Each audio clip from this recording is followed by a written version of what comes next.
കർക്കടക തേരേറി വരുന്ന രാമായണ മാസത്തിന്റെ പുണ്യം നുകർന്ന് മലയാളി. ഭക്തിയും വ്രതപുണ്യവും നിറയുന്ന രാമായണ പാരായണ പുണ്യകാലമാണ് ഇനി. രാമായണ മാസത്തിന് തുടക്കമായതോടെ രാമകഥാശീലുകൾ പങ്കുവെക്കുകയാണ് പ്രശസ്ത സാഹിത്യകാരൻ എം കെ സാനു. ഇത് രാമായണ മാസമാണ്. രാമായണം എന്നതുകൊണ്ട് നാം ഉദ്ദേശിക്കുന്നത് അധ്യാത്മ രാമായണമാണ്. എഴുത്തച്ഛൻ തുഞ്ചത്തെഴുത്തച്ഛവാദ രചിച്ച അധ്യാത്മരാമായണം. സംസ്കൃതത്തിനില്ലാത്ത പ്രൗഢിയും പണ്ഡിയും വശ്യതയും അധ്യാത്മരാമായണത്തിനുണ്ട്.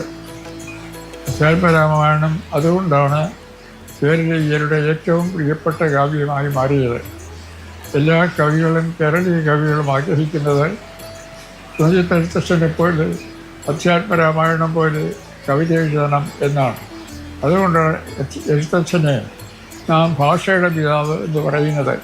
അതിലാദ്യം തന്നെ എഴുത്തച്ഛൻ വാണിമാതാവിനെയാണ്, ദേവി സരസ്വതിയാണ് പൂജിക്കുന്നത്.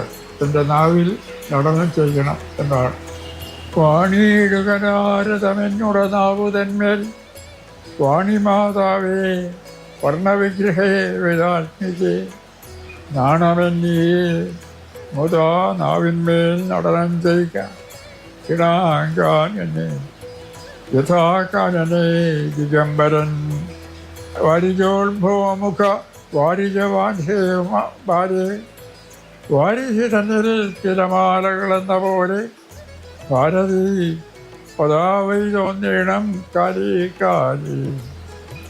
അതായത് കാലികാലി സന്ദർഭാനുസരണം ഉചിതമായ പദങ്ങൾ എൻ്റെ തൊഴിൽ തുള്ളുമ്പോൾ ഇരിക്കണം എന്നാണ് ആദ്യം തന്നെ പ്രാർത്ഥിക്കുന്നത്.